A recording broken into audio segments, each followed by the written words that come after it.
Good morning.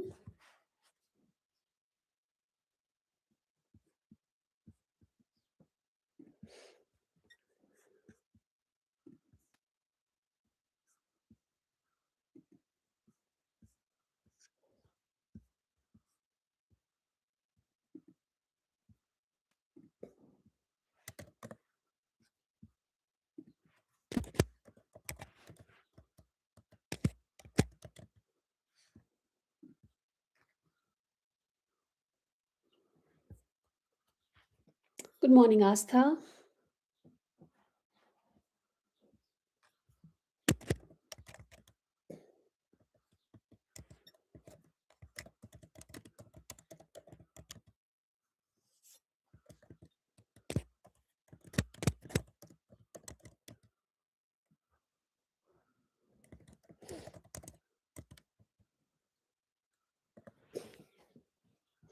Good morning, Drishti. I'm good. How are you all? We had a long break from the live class. This was the first time that I've had such a long break in any of my sessions. But I had to go somewhere urgently. But anyway, how is your target, coming around? Have you completed what was asked of you to do?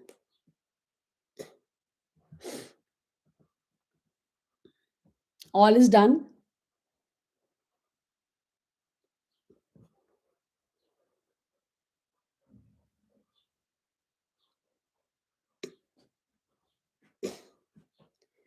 Very good. Okay. Um, I've uploaded University Witska test. Uh, it's an easier one. Go and today or whenever you wish to, you can go and attempt that. कर रही हैं? Yes, good, good, good. ठीक है. Good morning, Shubhangi.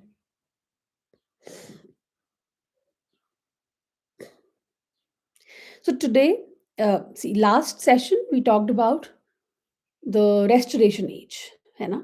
Restoration age में drama. Good morning, Jigyasa. Welcome on board.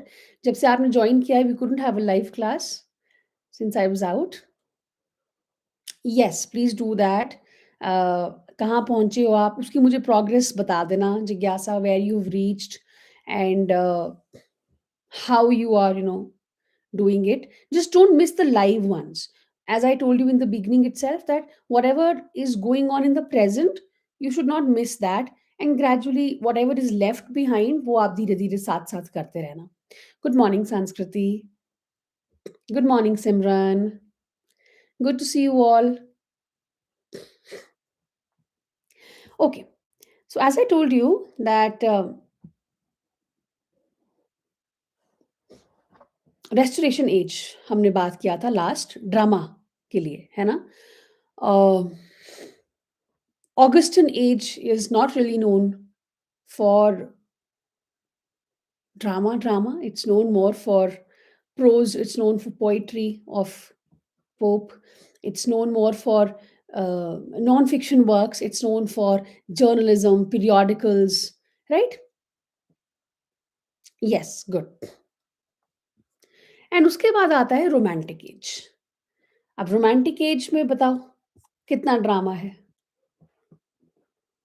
Romantic as is again known for poetry and non fiction. Yes, Augustan age में novels की शुरुआत हो गई थी. ऑगस्टन एज में there was a rise of the form novels ka, but it wasn't at its peak. Same for the romantic age. We do have novel writers in the romantic age like Jane Austen, है ना? And we have Walter Scott, we have Mary Shelley. Limited. Again, अभी जो form है novel का वो पूरी तरह से अपनी हाइट्स पे नहीं पहुंचा था. उसको उतना रिस्पेक्ट अभी नहीं मिल रहा था. अभी भी poetry was at its peak. तो रोमांटिक एज में ऐसा नहीं है कि बिल्कुल ही नहीं था ड्रामा। अब क्योंकि माइनर चीज़ें भी एग्ज़ाम में पूछी जाने लगी हैं, तो हम लोग उसकी बात करेंगे। There was a preference for, please note down, closet drama. You all know what is a closet drama? CLOSET, closet drama.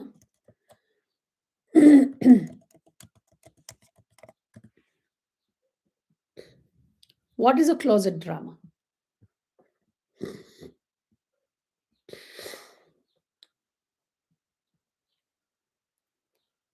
Drama which is meant only to be read, not to be performed. ठीक है? That is a closet drama. तो यहाँ पे plays written plays were written to be read, not performed. Why? Impractical staging था, philosophical depth था, supernatural themes भी थी बहुत सारी, तो इन सबको परफ़ॉर्म कर पाना बहुत मुश्किल था और बहुत लेंथी मोनोलॉग्स थे, तो बोरिंग भी हो जाता था। There was also an influence of Shakespeare. Romantics ने रिवाइव किया है admiration for imagination, for organic form, for violation of classical unities, and they rejected neoclassical rules and they followed emotional intensity, individual freedom, जो उनकी poetry में भी नजर आता है। अच्छा, रोमांटिक एज की एक और बड़ी ही खास बात है, प्लीज रिमेंबर गॉथिक का आना। Gothic elements were introduced, ruins, castles, revenge, supernatural beings, historical settings, ये सारी चीजें। ठीक है? अब हम बात करते हैं, बहुत ज़्यादा नहीं है रोमांटिक एज में ड्रामा। हाँ, तो हम लोग सिर्फ़ बात कर रहे हैं, then we will move on to the Victorian age drama.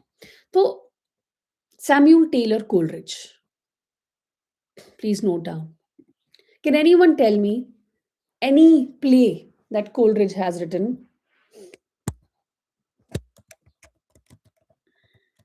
बताओ।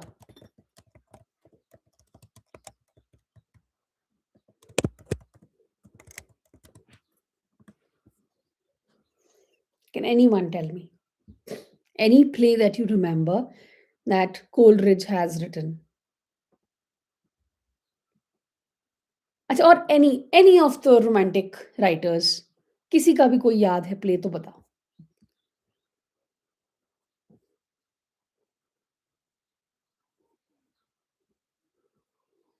Okay, let's start with Lord Byron, ठीक है? Not Coleridge, Lord Byron. Please write down Lord Byron, the most successful of the group. Manfred.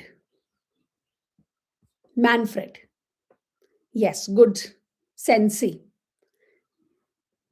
Sensi was written by Shelley. ठीक है? Lord Byron ने क्या क्या लिखा? या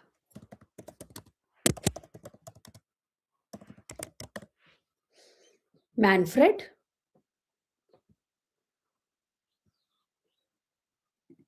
केन, केन। इंपॉर्टेंट ये दो प्लेज हैं, मैनफ्रेड और केन। इसके अलावा भी लिखे हैं, we should know the names. Sardanapalus, the two Foscari. The two Foscari tragedy था, एक वर्स प्ले 5 एक्ट्स में, which is set in Venice in the mid 15th century. It is loosely based on the true story of the downfall of Francesco Foscari and his son Jacopo. Sardanapalus भी 1821 का है, ये भी historical tragedy है, blank verse में लिखी हुई है। इसकी सेटिंग कहाँ है? Ancient Nineveh and recounting the fall of the Assyrian monarchy and its supposed last king. So it draws its story mainly from historical library of Diodorus Siculus. फिर आता है ये मैनफ्रेड की बात करेंगे। मैनफ्रेड एक ड्रामेटिक पोएम है, ठीक है? एक क्लोजेट ड्रामा है। इसमें सुपरनैचुरल एलिमेंट्स हैं, घोस्ट स्टोरीज़ बहुत पॉपुलर थी इस टाइम पे इंग्लैंड में, तो उसके हिसाब से इन्होंने लिखी थी। टिपिकल एग्ज़ाम्पल है ऑफ गॉथिक फिक्शन। और फिर आता है केन, ये भी एक ड्रामेटिक वर्क है, जॉन मुरे ने पब्लिश करवाया था। तो ये एक्चुअली द टू फॉस्केरी है, फिर केन है। केन जो है वो मिस्ट्री है, टू फॉस्केरी एक ट्रेजेडी है, मैनफ्रेड एक ड्रामेटिक पोएम है with gothic elements. So this is about Lord Byron's plays.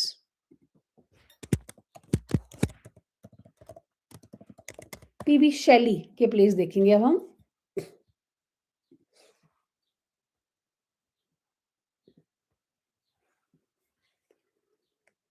तो पीवी शेली ने लिखे द सेंसी, हेलस एक पोएम है, प्रोमेथियस अनबाउंड। ठीक है, सेंसी में क्या है, एक ट्रेजेडी है 5 एक्ट्स में, चेंसी एक्चुअली, च चेंसी चेंशी चेंशी, ये एक वर्स ड्रामा है इन 5 acts, summer of 1819 and inspired by a real Roman family, the house of Cenci. Shelley composed the play in Rome, यहाँ पे, and the work was published by Charles and James Ollier. तो it was not considered stageable, जो पूरा कहानी था वो stageable नहीं था, इसलिए क्योंकि उसमें बहुत सारा themes था of incest, parricide, and was not performed in public in England until 1922. ठीक है, एक horrific tragedy है, young woman executed for premeditated murder of her tyrannical father was a well-known true story handed down orally and documented in Annali d'Italia, a 12-volume chronicle of Italian history written by him. तो एक already कहानी थी, उसी को लेके इन्होंने कहानी बनाई है। You can go through the acts just here from here. उसके बाद सेंसी के अलावा इन्होंने लिखा एक पोएम, ये एक लिरिकल ड्रामा है, हेलिस।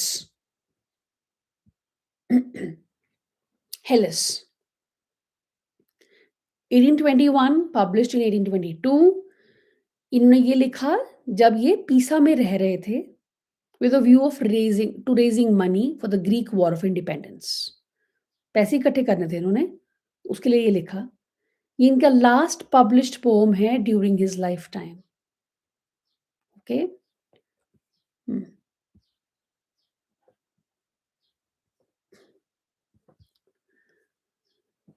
तो ये डेडिकेट किया गया है टू हिज एक्सेलेंसी, जो प्रिंस थे Alexander. It was written from a point of view of the Ottoman Sultan and was inspired by Aeschylus's Percy.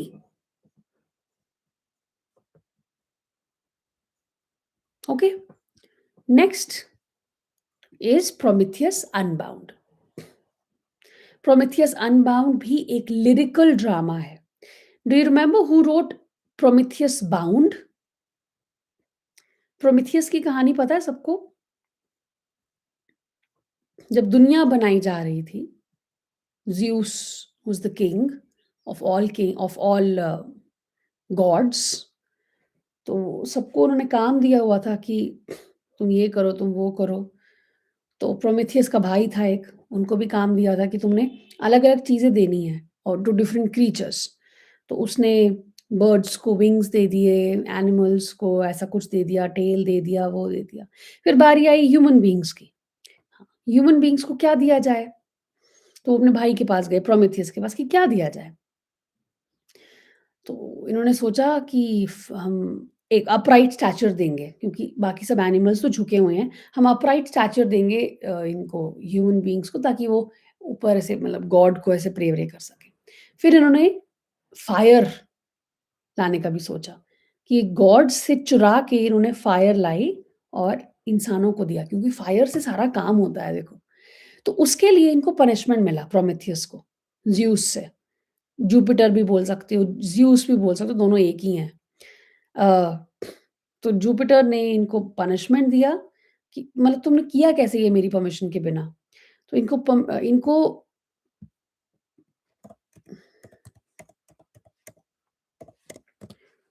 इनको पनिशमेंट मिला कि तुम्हें एक रॉक से बाँध दिया जाएगा ऐसे, ये देखो, हमेशा-हमेशा के लिए, और एक ईगल आएगा, वो तुम्हारे लिवर को खाएगा और फिर तुम अपने आप हील हो जाओगे, और ये रोज़ होगा। रोज़ आएगा वो, तुम्हें खाएगा और तुम हील हो जाओगे। The punishment, horrible punishment. फिर कहते हैं कि हर्क्यूलीज़ ने आके इनको बचाया था। तो नाम देखो ना, प्रोमेथियस अनबाउंड, मतलब खुल गया प्रोमेथियस फ्रॉम दिस हॉरर।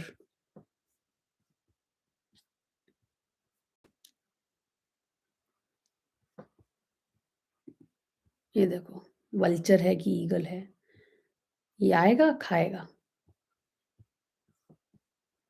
ठीक?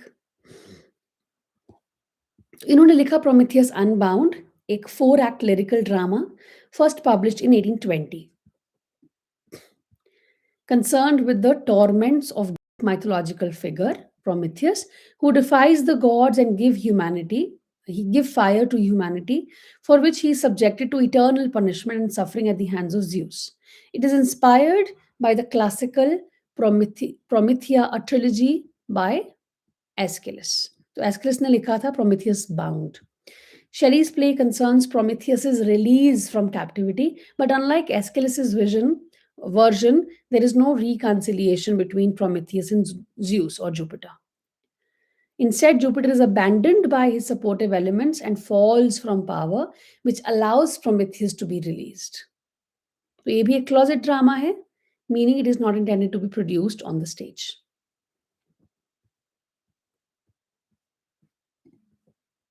ठीक है? अब कौन रह गया?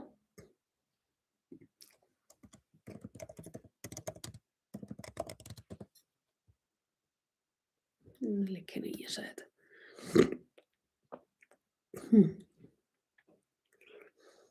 Osorio. Osorio. It's a tragedy in blank verse by Coleridge. It was written in 1797 but was unperformed following its rejection by the दो ही थिएटर्स थे पहले तो, ड्रूरी लेन थिएटर ने रिजेक्ट कर दिया, तो कोलरिज ने रिवाइज किया, रीकास्ट किया 16 years later, giving it a new title of Remorse. तो रिमोर्स को भी क्रिटिकल वो मिला, कमेंट्री मिला, कमर्शियल सक्सेस भी मिला when it was first performed in 1813. It ran for 20 nights and was issued in print 3 times within the year. But despite the play's success, बाद के जो critics थे, उन्होंने dismiss किया इसको as Elizabethan pastiche. Swinburne ने बोला Remorse had little worth praise or worth memory. कोई खास है नहीं इसमें।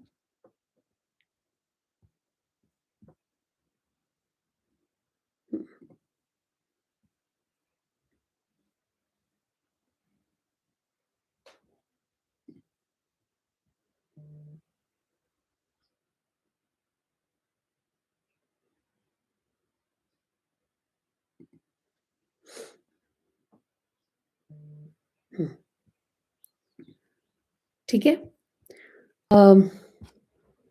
इसके अलावा कीट्स रह गए ना, कीट्स। कीट्स ने भी एक लिखा था Otho the Great. It was an attempt at the traditional Shakespearean tragedy. One second.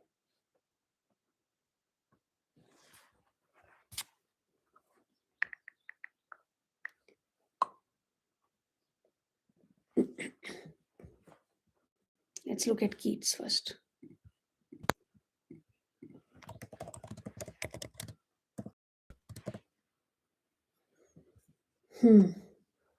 Otho the Great. Unfinished historical fragment, King Stephen.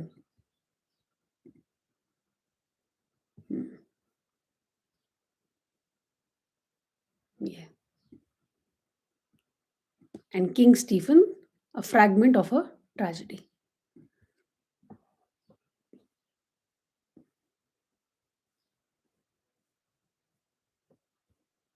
Poetry तो एक बार कितनी है. तो ये दो हैं प्लेज में.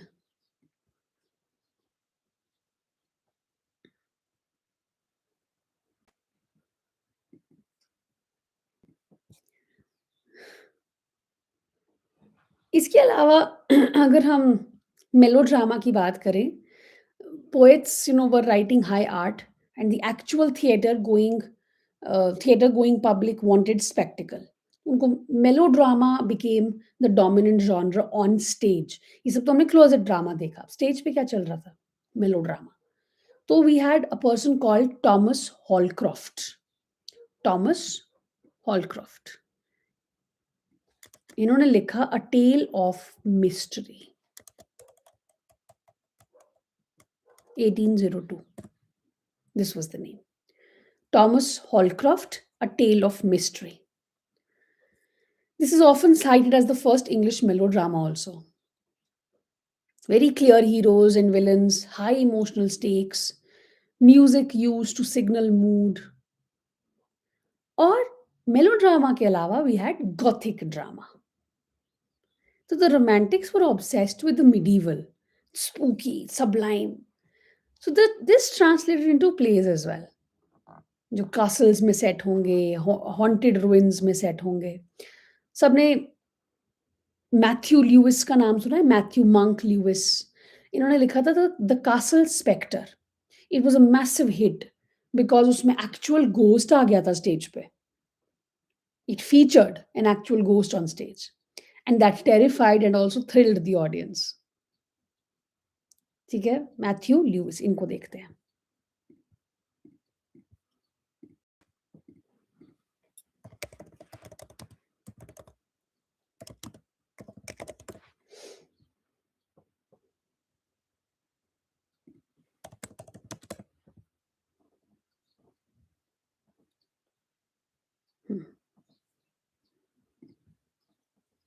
ये हैं Matthew Lewis, Matthew Gregory Lewis, इनको हम मंक ल्यूइस की तरह रेफर करते हैं. नॉवेल्स लिखी हैं इन्होंने, ठीक है, द मंक, तब इसीलिए इनको मंक ल्यूइस कहते हैं. इन्होंने प्लेज भी लिखे हैं, लेकिन ये सब. The Castle Spectre was quite known. इसके अलावा the East Indian comedy play लिखा, एडलमोर्न, अल्फोंसो हिस्टोरिकल ट्रेजेडी लिखा, रुगैंतिनो, ये भी एक मेलोड्रामा था, and others. So this was Matthew Gregory Lewis. कितना पढ़ना है इसको? Don't give more than 1 hour. देखो ना, हर एक राइटर को ना अपने टाइम डिवाइड करना है अपना. जैसे कल मुझसे किसी ने, आप में से किसी ने पूछा था कि ओल्ड इंग्लिश पोएट्री और मिडल इंग्लिश पोएट्री भी पढ़नी है क्या? येस, ऑफ कोर्स पढ़नी है. लेकिन अगेन उसको भी 1 आवर, 1 आवर 15 मिनट्स से ज़्यादा नहीं देना है. इतने टाइम में आपको वो खत्म करनी है. बियोवुल्फ को मैंने अलग से दिया था. Beowulf give 20-25 minutes to Beowulf, that's it. So divide your time very wisely जब आप एक चीज़ पढ़ रहे हो. एक वुमन भी थी, उसका नाम था Joanna Baillie. She wrote plays on the passions, attempting to explore one specific human emotion like hate या फिर fear, एक particular emotion को in depth per play. So she was highly respected by her peers, but we hardly know her today. Joanna Bailey.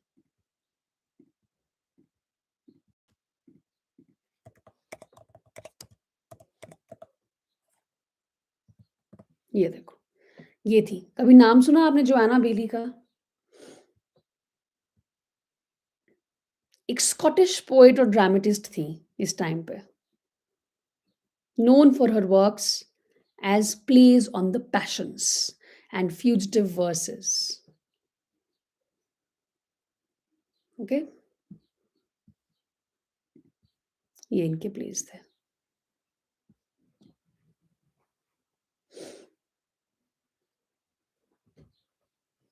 कभी published नहीं हुआ. Serious comedy which was later burnt.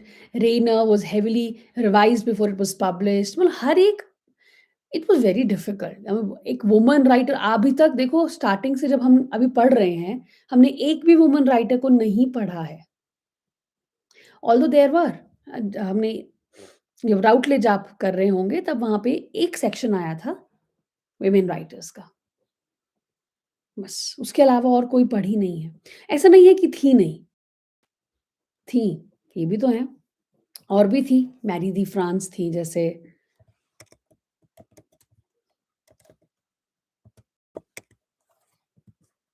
Poet थी हैं।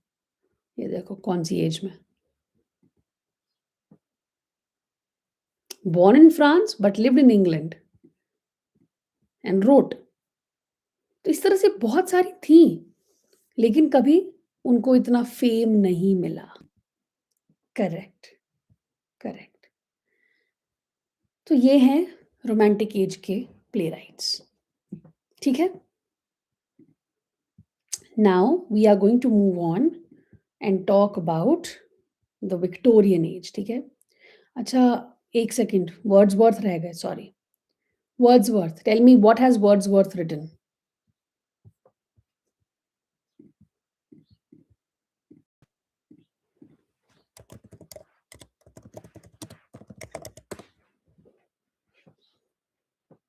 The Borderers. It's a verse tragedy. एक ही play है इनका, the Borderers. Yeah. It's a worse tragedy set during the reign of King Henry the Third of England, when Englishmen in the North Country came into conflict with Scottish border ravers. He attempted to get the play staged also, however, it was rejected by Thomas Harris, who was the manager of Covent Garden Theatre, who proclaimed it impossible that the play should succeed in the representation. The rebuff was not received lightly by Wordsworth, and the play was not published until 1842 after substantial revisions. तो ये इनका Wordsworth का था।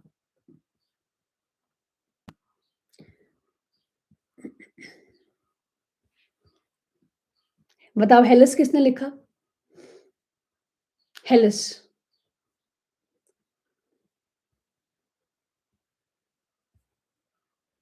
Quickly.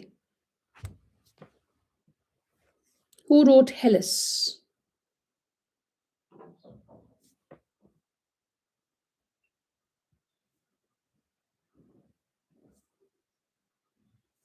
Let's revise.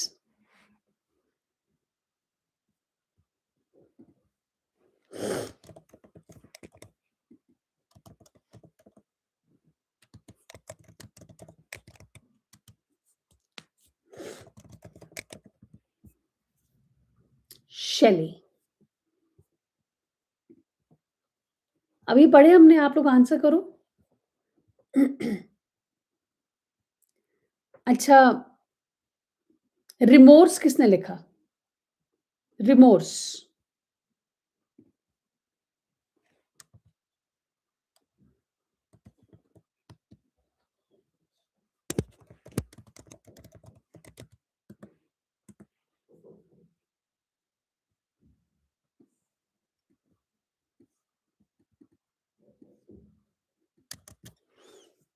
कोलरिच।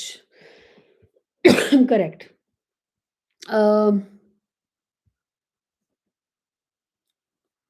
केन किसने लिखा? केन। Who wrote Cain?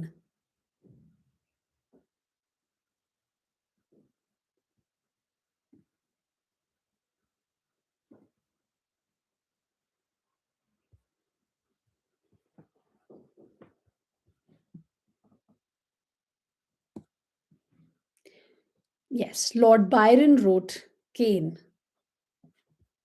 Lord Byron. Who wrote Otho the Great? Otho the Great.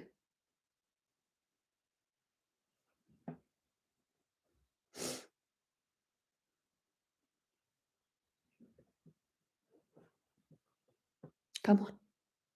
Yes. बाकी कहाँ रह गए? सो तो नहीं गए? आस्था और शुभांगी हैं। हाँ, जिज्ञासा ने भी आंसर किया है एक बार। सिमरन, दृष्टि, आज रजत नहीं आया। चलो ठीक है। शेनशी किसने लिखा? शेनशी।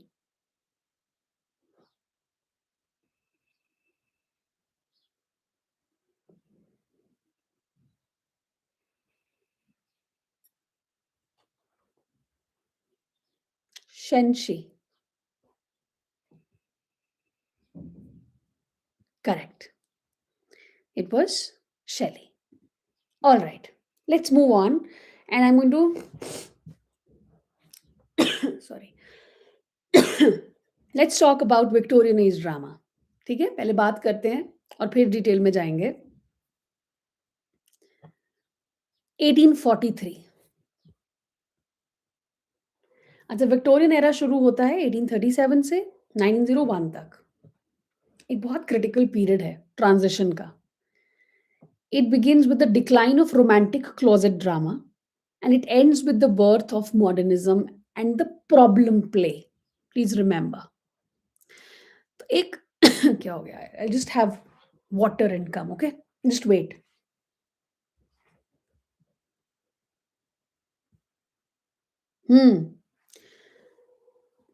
कुछ इंपॉर्टेंट राइटर्स हैं आस्था, जैसे कि वाई शर्ली, कॉनग्रीव। इनको आप टाइम दोगे depending on how many plays you going to do. पर प्ले आप दे सकते हो। अगर कोई अच्छा इंपॉर्टेंट ज़्यादा प्ले है तो फिर 20 मिनट्स, 15-20 मिनट्स। अदरवाइज आप एक छोटी समरी पढ़ रहे हो तो 15 मिनट्स से ज़्यादा एक प्ले को नहीं देना है। 10 to 15 मिनट्स एक प्ले को। जस्ट एक हैबिट अगर आप डेवलप कर लोगे ना क्विक रीडिंग की, तो फिर it will be great for you. आगे क्योंकि अभी तो स्टार्टिंग हुआ है। अभी आगे जब हम लोग जाते हैं तो एंडलेस नंबर ऑफ राइटर्स हैं। तो इट्स जितना आप स्पीड से करोगे उतने ज़्यादा राइटर्स आप कवर कर पाओगे। ठीक है? Just take a break 2 minutes.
Okay.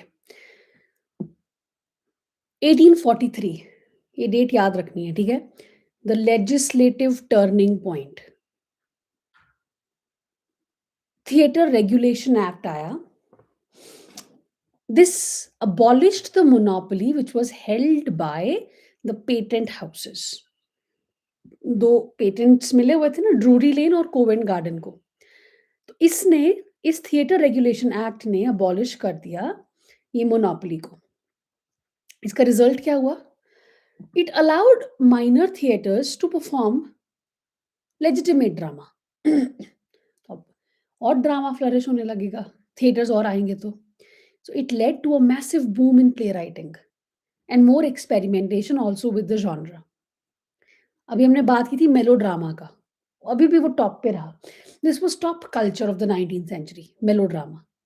इसमें क्या था, इसमें ना फ्लैट कैरेक्टर्स होते थे, प्योर हीरो होगा, प्योर विलेन होगा, कोई राउंड कैरेक्टर्स नहीं होंगे। सेंसेशनलिज़्म होगा, पोएटिक जस्टिस आएगा। Douglas Gerald, he was known for nautical melodramas like Black Eyed Susan. कौन? Douglas Gerald.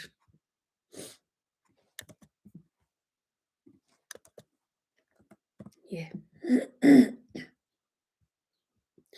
दूसरा था सेंसेशन ड्रामा। एक सेंसेशन ड्रामा भी मेलोड्रामा का ही सब जॉनर आप बोल सकते हो, that focused on spectacular stage effects and domestic crimes. इनमें थे एक Dion Boucicault who is the master of stage craft. इनके प्लेस थे जैसे कि द कोलीन बॉर्न। इन्होंने इनोवेटिव मशीनरी यूज की टू क्रिएट फायर्स या फिर कोई ड्राउनिंग सीन दिखाना है स्टेज पे, तो ही डिड दैट। या डियॉन बॉकीकॉल्ट, मैं एग्जैक्टली वैसे प्रोनाउंस करूँ जैसे लिखा है, it might be a different pronunciation. तीसरे नंबर पे है फार्स एंड बर्लेस्क। बहुत light hearted, often satirical plays that mocked the serious conventions of the day. So this paved the way for the sophisticated wit of the late Victorian era. अब towards the end of the century आता है the new drama and the problem play. And it was influenced by the Norwegian playwright, extremely important, Henrik Ibsen. इनको time देना है। Although ये Norwegian थे, लेकिन हम इनको इंग्लिश ड्रामा में ही पढ़ते हैं, क्योंकि नॉर्वेजियन अलग से नहीं पढ़ते। So English drama became more intellectual and socially conscious here. अब हेनरी गिब्सन का पढ़ा है आप लोगों ने डॉल्स हाउस? बहुत ही फेमस सीन है उसमें एक, कि वो लड़की जो है नोरा, वो एकदम दरवाजा फोड़ के अपने पति के मुंह पे चली जाती है छोड़ के। तो ये पहली बार हुआ कि ऐसा कुछ आप देख रहे हो प्लेस में, और विक्टोरियन एज की ऑडियंस शॉक हो गई देख के कि ऐसा भी कर सकती है क्या लड़कियां, कर सकती हैं क्या जाके ऐसा। तो it it was a shock for the entire audience. यहाँ पे नाम आता है आर्थर विंग पिनेरो का। I am sure you heard the name Arthur Wing Pinero.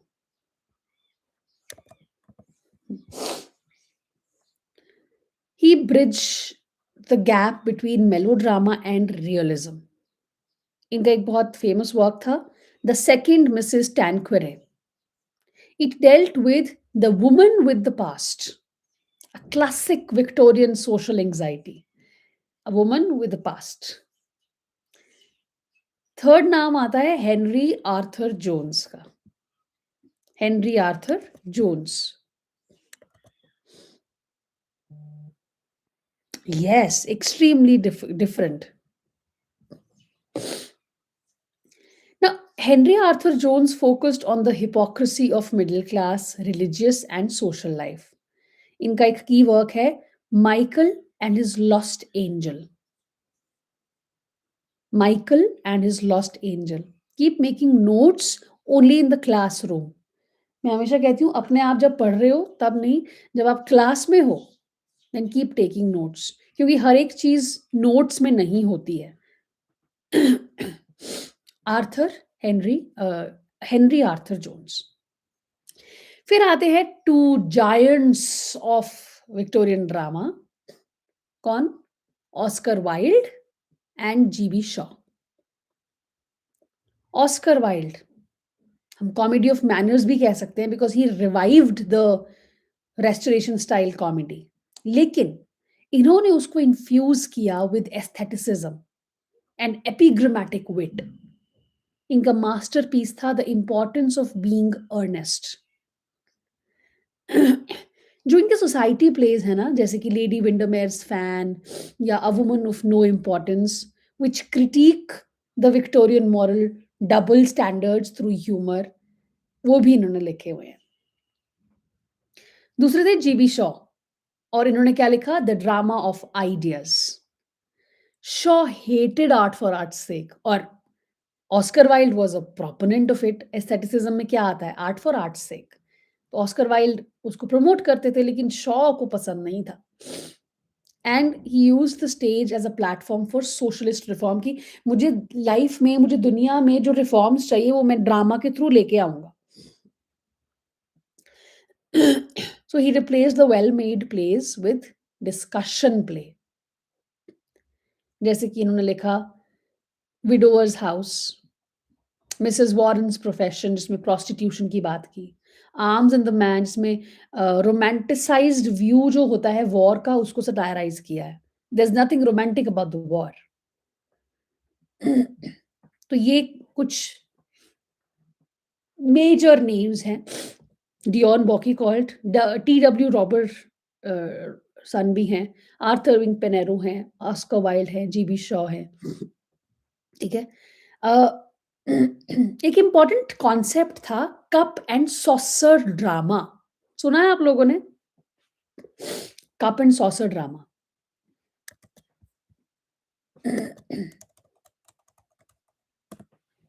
ये इसको इंट्रोड्यूस किया था टी डब्ल्यू रॉबर्टसन ने, इन्होंने। And this was a move towards extreme realism. Actors usually drank tea and ate on stage. मतलब चाय जो है ना, ड्रामा, थिएटर और चाय साथ-साथ चलते हैं क्योंकि गले को आराम भी देना है। स्टेज पे ऐसा नहीं होता था कि आपको आराम से माइक के सामने बोल रहे हो, चिल्ला-चिल्ला के बोलना पड़ता था ताकि दूर बैठी ऑडियंस को भी सुनाई दे जाए। तो गला खराब, तो चाय तो चलती थी। तो एक्टर्स एक्चुअली एक्चुअल में they drank tea and also ate on stage. इसको हम रियलिज्म की तरफ जा रहा था ये तो कप एंड सॉसर ड्रामा। और जो डायलॉग था ना, it was simplified to mimic real life domestic conversation.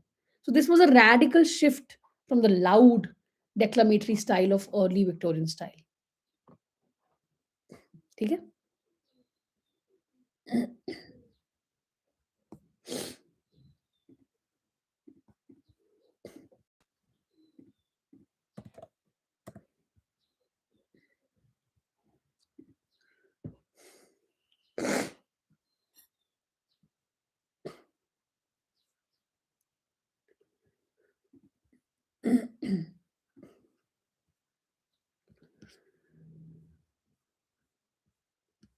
Victorian age dramatist ये है। Henrik Ibsen, Henry Arthur Jones, Oscar Wilde, Arthur Wing Pinero, GB Shaw. 5 chronology देख लो। Henrik Ibsen, Henry Arthur Jones, Oscar Wilde, Arthur Wing Pinero and GB Shaw.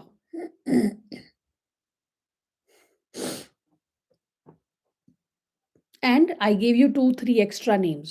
Douglas Jerrold, Dion Boucicault, उनको देखना है थोड़ा-थोड़ा and T W Robertson. Clear everyone यहाँ तक?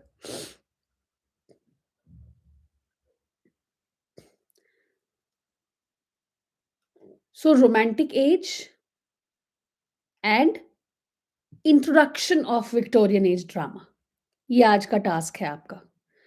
कल मैं आपको, हम लोग विक्टोरियन पे ही रहेंगे कल भी। लेकिन आज इंट्रोडक्शन, ये सारे राइटर्स की इंट्रोडक्शन, इनका लाइफ, ये आपने पढ़ लेनी है। ठीक है?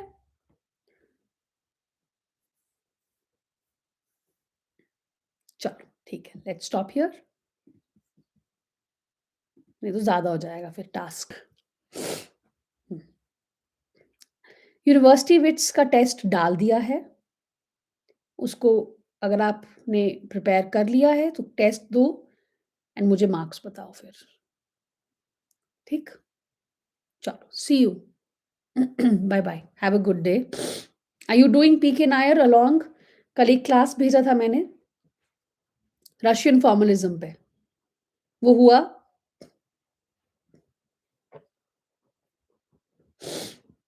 आई will also start adding tests for that. Saussure पे टेस्ट डालूंगी, न्यू क्रिटिसिज्म पे टेस्ट आएगा और रशियन फॉर्मलिज्म पे टेस्ट, क्योंकि ये 3 चीज़ें की हैं। हाँ, उसको साथ-साथ रखो प्लीज़, उसको पेंडिंग मत रखना काम को बिल्कुल, ओके? जब भी टाइम लग रहा है उसको कवर करते रहो। ठीक है, थैंक यू, बाय-बाय।